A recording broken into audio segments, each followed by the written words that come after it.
반갑습니다. 다쿠스TV의 다쿠스입니다. 오늘은 제가 최근에 유튜브 영상을 하나 봤었는데요. 그 영상 제목이 집을 살 타이밍은 아니다. 현재는 집 살 타이밍이 아니다 라는 제목이었습니다. 아마 저 말고도 많은 분들이 아마 영상을 보셨을 거라 생각하는데, 아마 이분이 제가 정확하게 말씀드리긴 조금 그렇고요. 해외 아주 유명한 대학의 교수님이셨고 또 연구원이시고 박사님이시고 경제 전문가이신 것 같아요. 그래서 지금은 집 살 타이밍이 아니다 관련된 영상을, 이분 영상을 또 제가 이분 강의를 주의 깊게 한번 들어봤습니다. 어떤 내용으로, 어떤 주제로, 또 어떤 팩트 있는 그런 원인과 결과, 여러 가지 그 종합적인 그런 얘기들로 지금 집 살 타이밍이 아닌가에 대해서 또 말씀해 주시는 거에 대해서 저도 열심히 공부를 하려고 영상을 쭉 봤습니다. 이분이 주로 말씀하시는 것을, 제가 중요한 것을 계속적으로 중요하게 말씀하신 것들을 한번 정리해보면, 코로나 있죠. 최근에 계속적으로 코로나 때문에 현재 모든 국가, 대한민국 국가뿐만 아니라 전 세계적인 모든 국가가 산업적인 거, 경제적인 타격이 심각하다. 부동산도 마찬가지일 수밖에 없다. 그리고 공급이 과잉되고 시중에 매물이 상당히 많은 현상이 지금 많이 벌어지고 있기 때문에 지금은 집 살 타이밍이 아니다. 그리고 인구 감소가 계속적으로 되어 있기 때문에 수요가 계속적으로 감소한다는 얘기죠. 그 다음에 지금 현재 또 계속적으로 진행되는 정부의 강력한 부동산 규제 대책, 청년 실업률이 증가하고 있고 가계부채도 엄청나게 증가하고 있고 거품은 곧 꺼지고 부동산 가격이 점점 이제 내려갈 수밖에 없다. 그렇기 때문에 지금은 집 살 타이밍이 아니다라고 결론을 내려주셨습니다. 제가 이분이 쭉 얘기하신 것 중에서 이분이 계속적으로 주장한 것들, 중요한 포인트만 제가 한 6가지 정도 말씀드려보겠습니다. 첫 번째는요, 최근까지 부동산이 계속적으로 너무 많이 올랐다. 지금 사면 꼭지이고 고점이다 이렇게 얘기하는 거죠. 그렇기 때문에 지금 실수요자가 내 집을 마련하기 위해서, 또 투자를 하기 위해서 사는 것은 꼭지 잡는다 이런 얘기하죠. 그렇기 때문에 거기는 문제가 있다. 두 번째는 부동산은 투자재가 아닌 공공재이고 1가구 1주택 정도면 쪽으로 지금 정부 여당이 얘기하는 거 있죠. 1가구 1주택만 필요하면 될 뿐이다 이렇게 얘기하셨고, 세 번째입니다.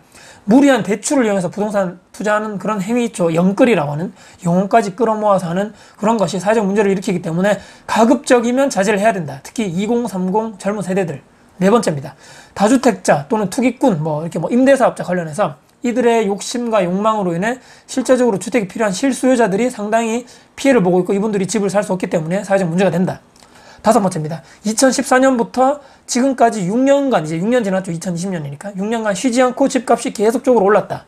근데 이제 10년간 텀이 있다 이런 얘기 하시는, 사이클 텀 아시죠? 올라갔다 내려갔다 이런 텀이 있는데, 예전에 97년 98년 IMF 때, 또 08년 09년대 그때 세계 국제 금융위기, 리먼 브라더스 그런 사태 이런 얘기가 있었죠. 그래서 곧 이제 이런 것이 다가오기 때문에 10년 텀이 있다, 곧 다가오고 있기 때문에, 특히 이제 코로나 때문에 더욱더 가속화되었다. 이제 곧 전 세계적인 경기 침체가 곧 다가올 것이다. 마지막 6번째는 부동산은 안전자산이 아니라 위험자산이다 이렇게 말씀하셨습니다. 제가 이 관련돼서 크게 6가지 이분이 얘기하신 거를 제가 한번 정리해봤는데, 각각 제가 이분 생각과 이분이 주장하는 그런 명제라 그래야 되나, 이런 주장과 거기에 대해서 제가 생각하는 바를 한번 나열해서, 사람이 생각이 차이가 있고 다 생각이 다를 수 있죠. 그래서 거기 관련해서 제 생각을 같이 한번 공유해보면 어떨까 싶습니다. 첫 번째, 이분이 말씀하셨던 부동산은 지금까지 너무 많이 올랐다.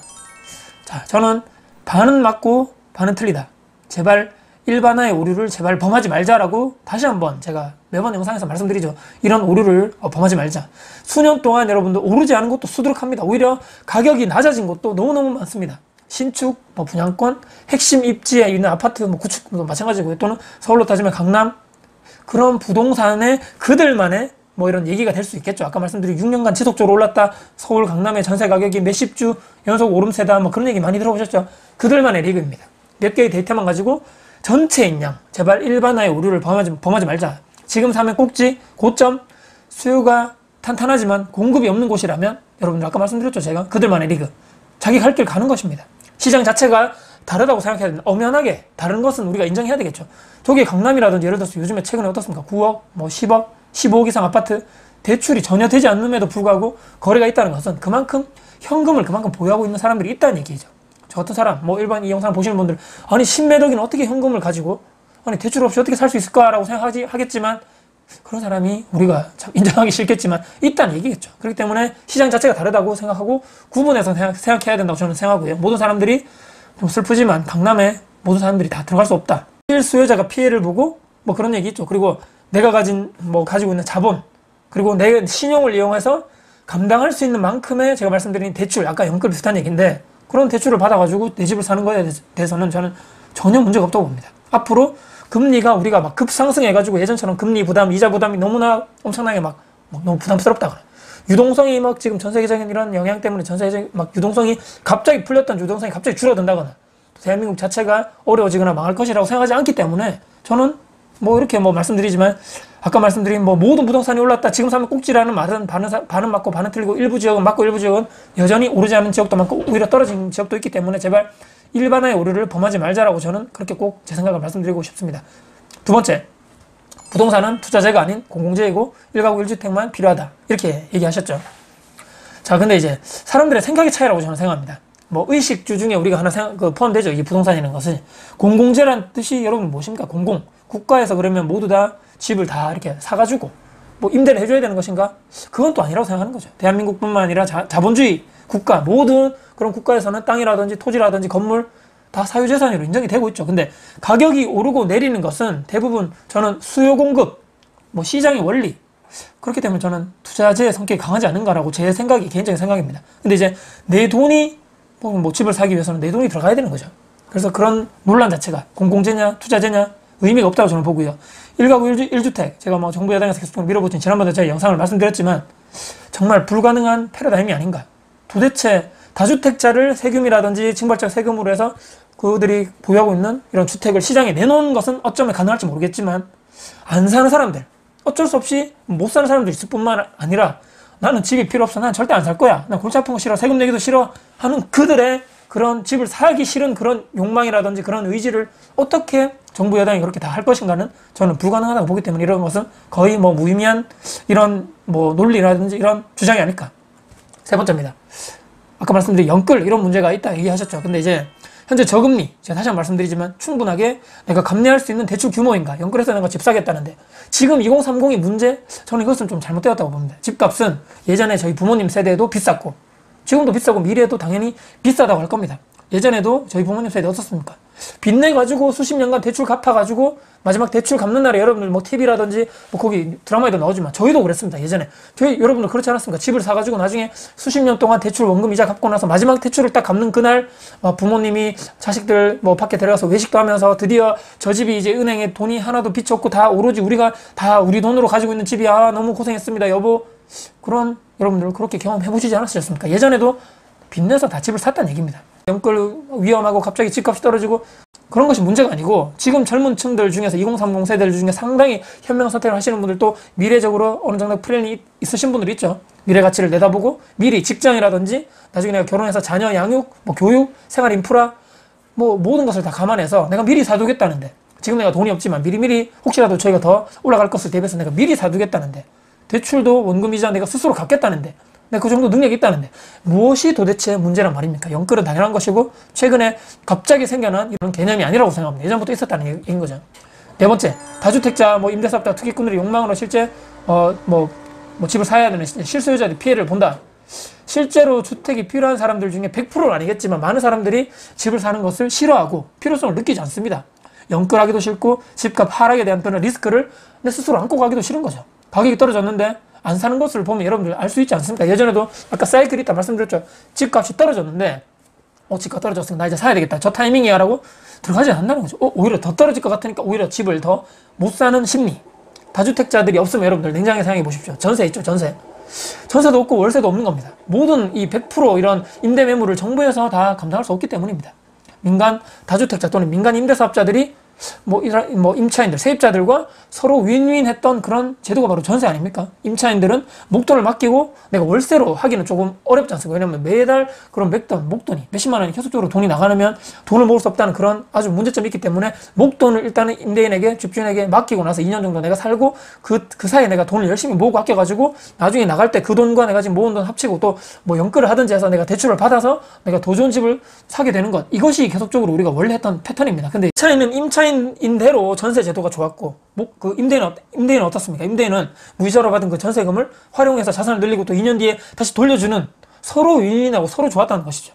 이게 만약에 좋지 않았다면 어느 한쪽만 너무 좋고 어느 한쪽에 대해서 상당히 손해라면 이 제도가 예전부터 대한민국 계속적으로 존속할 수 있었는가에 대해서 의문점 던져봐야 됩니다. 제가 볼 때는 임차인의 입장에서 상당히적으로 불리했다면 저는 없어져도 벌써 분명히 예전에 없어졌다고 생각하기 때문입니다. 수요가 있어야지만 공급이 있기 때문입니다. 이렇게 말하는 사람들은 집을 사든지 이제는 아니면 월세 시대에 이제 들어섰다 얘기하죠. 내가 매달 월세를 지불하고 나서 임차인으로 신분으로 내가 살아야 됩니다. 아니면 전세 제도가 점점 없어지는 이런 상황에서는 나는 이제 내 집을 사야 되는 이런 선택의 순간이 곧 다가온다는 얘기죠. 제가 말씀드린 대로 실제적으로 이 임차인들 분들 중에 내가 집을 사지 않고 또는 살 필요성도 없고 사는 것 자체를 싫어하는 사람들도 분명히 존재한다. 시장에 매물이 있음에도 불구하고 사지 않는 사람들의 그들의 선택이기 때문에 물론 모든 다주택자들, 임대사업자 이런 뭐 주택을 많이 소유한 분들 때문에 실제 수요자들이 집을 사지 못한다는 것은 어불성설이라 저는 이렇게 제 생각을 말씀드려 보겠습니다. 다섯 번째는요.